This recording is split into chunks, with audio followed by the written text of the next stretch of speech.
Hi ಎಲ್ಲರಿಗೂ ನಮಸ್ಕಾರ. ಕರಾವಳಿ ಫುಡ್ ವಿಶ್ರೀ ಚಾನಲ್ಗೆ ಸ್ವಾಗತ. ಇವತ್ತು ನಾನು ಬೆಳಿಗ್ಗೆ ಬೇಗನೆ ಮಾಡ್ಕೋಬಹುದು ಆ ರೀತಿಯಾಗಿ ಒಂದು ದೋಸೆನ ಹೇಳ್ಕೊಡ್ತಾ ಇದ್ದೀನಿ. ಬನ್ನಿ. ನಮ್ಮ ಕರಾವಳಿ ಸೈಡ್ ಅಂದರೆ ಉಡುಪಿ ಮಂಗಳೂರು ಕಡೆ ಈ ದೋಸೆನ ಹೆಚ್ಚಾಗಿ ಮಾಡ್ತಾರೆ. ಓಡ್ ದೋಸೆ ಅಥವಾ ಇದಕ್ಕೆ ಹಂಚಿನ ದೋಸೆ ಅಂತ ಕರಿತೀವಿ. ಇದನ್ನು ಮಾಡಲಿಕ್ಕೆ ಸೊಸೈಟಿ ಅಕ್ಕಿನ ಒಂದು ಅರ್ಧ ಗಂಟೆಗಳ ಕಾಲ ನೆನೆಸಿಟ್ಕೋಬೇಕು. ಅದನ್ನು ನೀಟಾಗಿ ವಾಶ್ ಮಾಡಿ ಅದಕ್ಕೆ ಚಿಕ್ಕದು ಒಂದು ಈರುಳ್ಳಿ, 1 ಸ್ಪೂನ್ ಜೀರಿಗೆನ ಆ್ಯಡ್ ಮಾಡ್ಕೊಂಡಿದ್ದೀನಿ. ಇದನ್ನು ಇವಾಗ ಮಿಕ್ಸಿ ಜಾರ್ಗೆ ಹಾಕಿ ನುಣ್ಣಗೆ ರುಬ್ಕೋಬೇಕು. ಇದಕ್ಕೆ ಸ್ವಲ್ಪ ನೀರು ಮತ್ತು ಉಪ್ಪನ್ನು ಹಾಕಿ ನುಣ್ಣಗೆ ರುಬ್ಕೊಂಡಿದ್ದೀನಿ. ನೀವು ಕಾಯಿ ತುರಿ ಬೇಕಿದ್ದರೂ ಹಾಕೋಬೋದು. ನಾನಿಲ್ಲಿ ಕಾಯಿ ತುರಿನ ಹಾಕ್ಕೊಂಡಿಲ್ಲ. ರುಬ್ಬಿಟ್ಕೊಂಡಿರೋ ಮಿಶ್ರಣನ ಒಂದು ಪಾತ್ರೆಗೆ ಹಾಕ್ಕೊಳ್ಳೋಣ. ನೋಡಿ, ಈ ರೀತಿ ನುಣ್ಣಗೆ ರುಬ್ಕೋಬೇಕು. ಪಾತ್ರೆಗೆ ಹಾಕ್ಕೊಂಬಿಟ್ಟು ಅದೇ ಮಿಕ್ಸಿ ಜಾರ್ಗೆ 1 ಬೌಲ್ ಆಗುವಷ್ಟು ನೀರನ್ನ ಹಾಕಿ ಆ ನೀರನ್ನು ಕೂಡ ಇದೇ ಪಾತ್ರೆಗೆ ಹಾಕೋತಾ ಇದ್ದೀನಿ. ಜಾಸ್ತಿ ನೀರನ್ನು ಹಾಕ್ಕೋಬೇಡಿ, ಏಕೆಂದರೆ ಅತಿ ತೆಳುವಾಗೂ ಮಾಡ್ಕೋಬಾರ್ದು ನೀರು ದೋಸೆ ಥರ, ಹಾಗೆಯೇ ಉದ್ದಿನ ಹಿಟ್ಟು ಥರ ದಪ್ಪನೂ ಮಾಡ್ಕೋಬಾರ್ದು. ಈ ರೀತಿ ಮೀಡಿಯಮ್ ಆಗಿರಬೇಕು. ನೋಡಿ, ನಾನು ನಿಮ್ಗೆ ತೋರಿಸ್ತಾ ಇದ್ದೀನಿ. ನೋಡಿ, ಈ ರೀತಿಯಾಗಿರಬೇಕು ಕನ್ಸಿಸ್ಟೆನ್ಸಿ. ಇದು ಪರ್ಫೆಕ್ಟ್ ಆಗಿದೆ. ಉಪ್ಪನ್ನ ನೋಡ್ಕೊಳ್ಳಿ, ಬೇಕಿದ್ದರೆ ನೀವು ಆ್ಯಡ್ ಮಾಡ್ಕೋಬೋದು. ಇವಾಗ ನಾನು ಮಣ್ಣಿನ ಹಂಚನ್ನು ಕಾಯೋಕ್ಕಿಟ್ಟಿದ್ದೀನಿ. ಬಿಸಿ ಆದ ನಂತರ ಈ ರೀತಿಯಾಗಿ ಹಾಕ್ಕೋಬೇಕು. ಹೈ ಫ್ಲೇಮಲ್ಲೇ ಇಟ್ಕೊಳ್ಳಿ. ಹಂಚು ಬಿಸಿ ಆಗಬೇಕು, ತಣ್ಣಗಿದ್ರೆ ಚೆನ್ನಾಗಿ ಬರೋದಿಲ್ಲ.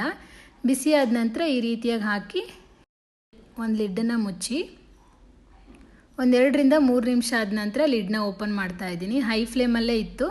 ಇವಾಗ ದೋಸೆ ತೆಗಿಬೇಕಾದ್ರೆ ಲೋ ಫ್ಲೇಮಲ್ಲಿ ಮಾಡಿಕೊಂಡು ಈ ರೀತಿಯಾಗಿ ಬಟ್ಟೆಯಲ್ಲಿ ಕಾವಲಿನ ಹಿಡ್ಕೊಂಡು ಈ ರೀತಿಯಾಗಿ ತೆಗಿಬೇಕು.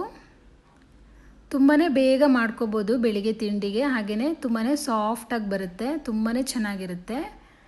ನೀವು ಚಿಕನ್ ಸಾರು ಅಥವಾ ಕಾಯಿ ಚಟ್ನಿ ಕೂಡ ಇದಕ್ಕೆ ಮಾಡ್ಕೋಬೋದು. ನೋಡಿ, ಅದೇ ರೀತಿ ಇನ್ನೊಂದು ದೋಸೆನೂ ಹಾಕ್ತಾ ಇದ್ದೀನಿ. ಈ ರೀತಿಯಾಗಿ ಹಾಕ್ಕೊಂಬಿಟ್ಟು ಲಿಡ್ನ ಕ್ಲೋಸ್ ಮಾಡಿ 1-2 ನಿಮಿಷ ಹಾಗೆಯೇ ಬಿಡಬೇಕು. ಇದನ್ನು ಎಣ್ಣೆನೂ ಕೂಡ ಹಾಕೋದು ಬೇಡ ಇದಕ್ಕೆ. ನೋಡಿ, ಈ ರೀತಿಯಾಗಿ ಉಬ್ಬಿ ಚೆನ್ನಾಗಿ ಬರುತ್ತೆ. ಇದನ್ನು ಕೂಡ ಹಾಗೆಯೇ ಗಟ್ಟಿಯಾಗಿ ಹಿಡ್ಕೊಂಡು ಈ ರೀತಿಯಾಗಿ ತೆಗಿಬೇಕು.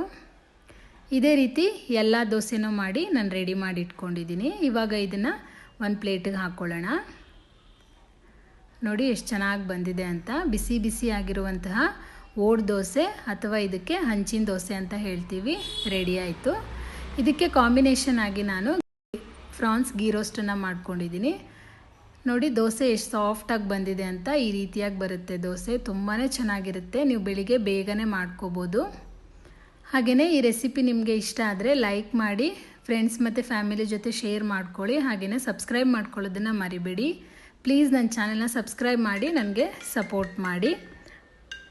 ಪಕ್ಕದಲ್ಲಿರೋ ಬೆಲ್ ಐಕನ್ನ ಪ್ರೆಸ್ ಮಾಡಿ ನಾನು ಹಾಕಿರೋ ವಿಡಿಯೋ ನೋಟಿಫಿಕೇಷನ್ ಎಲ್ಲನೂ ಕೂಡ ನಿಮಗೆ ಸಿಗುತ್ತೆ. Thank you.